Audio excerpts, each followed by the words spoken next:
Hello everyone, welcome to Raising Vibrations. You with Simon today, and in today's video we're going to be looking at a quick astrology update, and this is for the 5th of September 2020, and that's correct. I did say the 5th of September and not August. Okay, so today's video I want to identify it as a shift in perspective, and I'm sure many of you that have experienced the day and are beginning to experience your day, some of you that are living in the States at the moment, will have probably felt this very intense moon in Aries, conjuncting Mars, squaring Saturn, moon squaring Venus, and also Mercury entering Libra. So there's quite a lot of kind of activity at the moment, and this T-square between Venus, Mars, Moon, and Saturn has really been felt emotionally intense. I mean, my solar plexus was just really like tense today.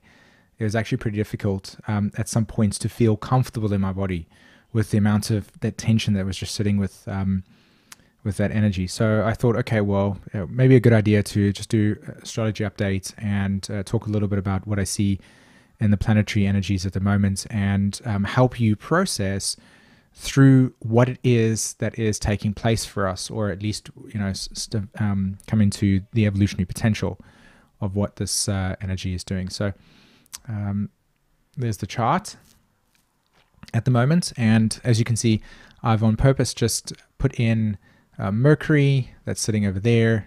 As you can see, that the nodes as well, and let's do this. Let's go here. Take my little highlighter pen. Okay. Pen. There we go. Let's make it, see if we can make it a bit bigger for us. Nope. It's going to stay that way. Okay. There's Mercury sitting over there. There's the south node and the north node. And then there's the Mars. I didn't put the moon in, but the moon is sitting over here at the moment. Pluto and Jupiter would be sitting here. And we've got Venus here, but I just wanted to focus on these aspects because I felt like this would be the thing that is important to understand about the current day, you know, and the shift in perspective. So let's start off firstly with Mercury square the nodes, right? So we got Mercury sitting here, 29 degrees Virgo. It's going to enter Libra very soon, and you have the south and north node sitting here, Gemini, Sag. So in evolutionary astrology, we look at planets that are squaring the nodes. There's the point in the nodes, and there's that. So we know that a square, if you come up to this corner of the screen, 90 degrees. And as you can see here, Mercury is squaring the nodes. And if you remember my previous video that I did on the full moon, you'll know that if you see the S, it means what? There it is, 4 and S. Okay, so if you guessed it right and you said separating, then yeah, that's what it means. The S stands for separating. And why is it separating? It's because the nodes are sitting at 25 degrees there, and Mercury is at 29 degrees. So Mercury is in a separating square to the nodes, particularly the north node, because the Mercury would have made a conjunction to the north node just recently. Okay, so 29 and 25, the difference is 4, and so you have 4 degrees separating. So in evolutionary astrology, when we look at a planet that is squaring the nodes, we will have what is called skip steps. Okay, now what we mean when we say skip steps, we're saying that there is something within this archetype that needs attention. We need to integrate the planet that is needing attention into one of the nodes. In other words, our choices regarding our nodal axis, so in this case the north node, needs to integrate the Mercury function. Okay, so, well, what do you mean, Simon? So in this case, the Mercury in evolutionary astrology, when you have a planet squaring the nodes, you have to decide which node made an aspect aspect meaning square or conjunction, which planet made an aspect to the node, right? So in this case, because the node moves clockwise like that, and Mercury moves anticlockwise like so, Mercury would have made a conjunction to the north node, okay, not the south node. So therefore, the integration, as in the choices we need to make going forward, is Mercury and the north node. So what we are looking at here in terms of practical understanding is that Mercury is saying to us that we need to look at the way that we language things in our lives and ask ourselves, do they serve us? So that's the question. Does our language, the way that we internalize the perception of reality, how do we communicate within our own mental awareness? Do we use words like I am, let's take an example, right? You're just learning out astrology. Do you say, oh, I suck at astrology? Or do you say, I've only actually experienced exposing myself to astrology for the last 3 weeks, and it's completely natural to feel very out of touch with the enormity of this universe. So do you then go, I suck at astrology, or do you say, I'm learning and I will go on a journey to seek out people that have been exploring astrology longer than what I have, and I would like to learn from them. I would like to discover more. Do you like a life affirm to yourself, or do you criticize yourself or feel inadequate in anything? This doesn't have to be astrology. It can be anything in life, okay?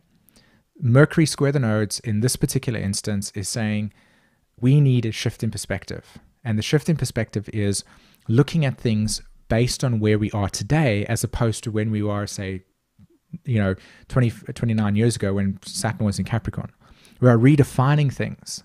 We are, like, for instance, with the movements at the moment that I feel very passionate about, which is understanding trauma and the effects of trauma in our lives. A lot of us have had a lot of anxiety, for instance, around something. And usually we would say, oh, there's something wrong with me. I need medication. I need to fix my anxiety. But we haven't really looked at the root of what it is that causes the anxiety, which will maybe show up as an internalized, whatever that is, right? We're trying to reshape the landscape of our intellectual ways of thinking and the way that we label stuff. And we're shifting away from something that is very punitive and, judgmental, and the super ego showing up and saying, you're a bad person. You do this, you do that. Or when, say, for instance, you have an emotional flashback and you're finding yourself like really, really vulnerable, and then your outer critic comes out and, tells the other person that they're an idiot. And it's about really changing the narrative and saying, okay, I feel very vulnerable right now. I'm less likely to want to communicate. My nervous system is probably stuck in the fight or flight stage. And so therefore, it's probably more beneficial for me to just take a time out, like move away from an engagement, although it's feeling very appealing to get into, to move away from it and just breathe and calm my nervous system down and allow my amygdala to actually stop feeling like my environment is completely unsafe, and just actually acknowledge what's really going on, like, that you are in a flashback, as an example, and really noticing what type of language shows up. Are you a bad person? It's all your fault. This, we're trying to break through the psychological pattern of feeling like we're selfish if we choose ourselves, especially with the type of conditioning that we've been exposed to for God knows how long in our society, where we always need to take responsibility for other people's emotions. It's nonsense.